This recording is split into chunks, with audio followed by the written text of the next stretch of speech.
মই যেতিয়া ছাত্ৰ হৈ আছিলোঁ, যেতিয়া মই স্কুলত পঢ়িছিলোঁ, তেতিয়াৰ পৰাই মই অসম আন্দোলন দেখিছোঁ।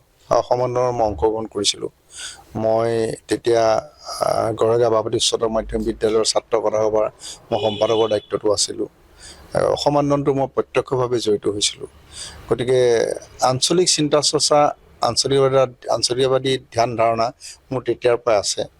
আৰু মই জাতিটোক ভাল পাওঁ, অসমীয়া জাতিটোক মই ভাল পাওঁ।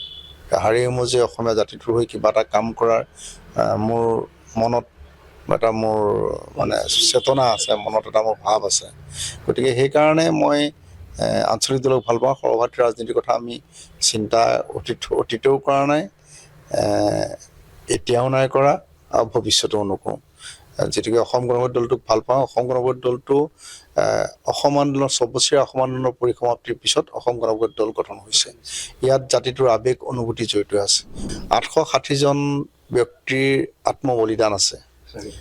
বহুতো পংগু হৈছে, বহুতো মাতৃৰ বুকু সোধা হৈছে, বহুতৰ কপালৰ সেন্দুৰ মুচ গৈছে। গতিকে এনেকুৱাখিনি কষ্টৰ বিনিময়ত গঠন হৈছে অসম গণ পৰিষদ দলটো। গতিকে অসম গণ পৰিষদ দলটোৰ লগত অসমীয়া জাতিৰ আৱেগ অনুভূতি জড়িত আছে। অসমত বসবাস কৰা সকলো জাতি, সকলো ধৰ্মৰ লোকৰ সংমিশ্ৰণত অসম গণ পৰিষদ দলটো গঠন হৈছে। গতিকে এটা ধৰ্ম নিৰপেক্ষ দল হ'ল অসম গণ পৰিষদ দল। আৰু অসমত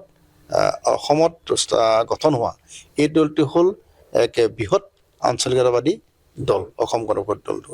গতিকে সেই দলটোৰ প্ৰতি আমি সৰুকালৰ পৰাই যিহেতুকে আমাৰ আত্মাটো অসম গণ পৰিষদ দলৰ লগত আছে, আৰু এটা আঞ্চলিকবাদী চিন্তা চৰ্চা নিজৰ মনত আছে, অন্তৰত আছে। গতিকে সেয়েহে অসম গণ পৰিষদ দলটোতে থাকি পেলাই আমি কাম বন কৰি ভাল পাইছোঁ। আৰু এটা গণতান্ত্ৰিক এটা দল, সকলোৰে মুক্ত মনে তাত কথা বতৰা ভাৱৰ আদান প্ৰদান কৰিব পাৰে। মই ভাবোঁ যে ৰাষ্ট্ৰীয় দলবিলাকৰ কাম কাজো আমি প্ৰত্যক্ষ কৰিছোঁ সৰু অৱস্থাৰ পৰাই। গতিকে আমি ভাবোঁ যে আঞ্চলিক উন্নয়নৰ বাবে, অঞ্চলটোৰ সামগ্ৰিক বিকাশৰ বাবে, বা অসমত বসবাস কৰা বিভিন্ন জাতি উপজাতি, বিভিন্ন ধৰ্মৰ লোকৰ সামগ্ৰিক বিকাশৰ বাবে কাম কৰা এটাই দল হ'ল, সেইটো হ'ল অসম গণ পৰিষদ দল।